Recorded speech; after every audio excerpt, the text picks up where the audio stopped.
Here's where Lilo crashes into Cordel's text gib. Yeah, turn us down just a little bit.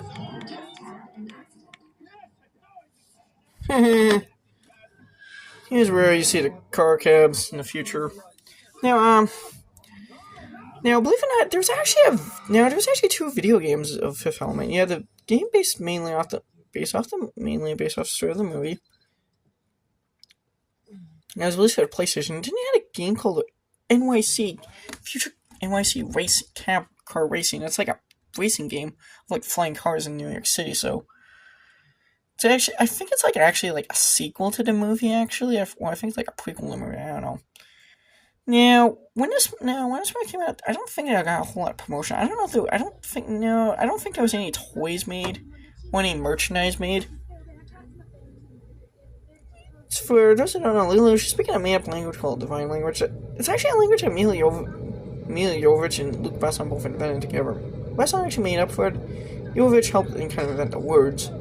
They actually did it in practice by kind of writing letters each other in the language.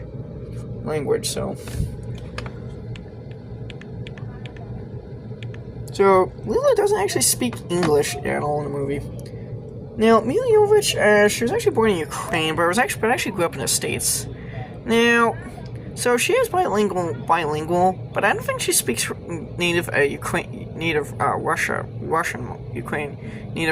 I don't think she speaks native Russian much. She was born in Russia. But she actually emigrated to the States when she was around 10 years old. Now, she's actually admitted. Now, I believe she is actually bilingual. Now, I think there's an interview of her speaking actual Russian.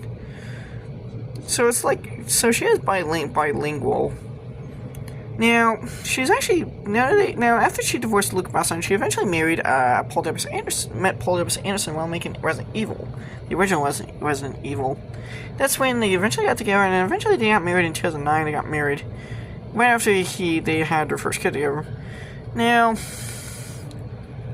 this is where, fun fact, one of the cop guys in the movie is actually played by Mac McDonald,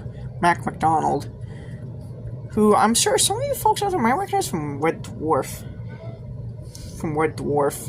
Now, Mac McDonald, I think, has also had some other role. I want to say he popped up in Doctor Who, playing a minor character in Doctor Who or something. Yeah, Mac McDonald, he was actually a regular on Red Dwarf. Does anyone remember Red Dwarf? It was basically it's basically like a really wacky sci-fi comedies from the BBC.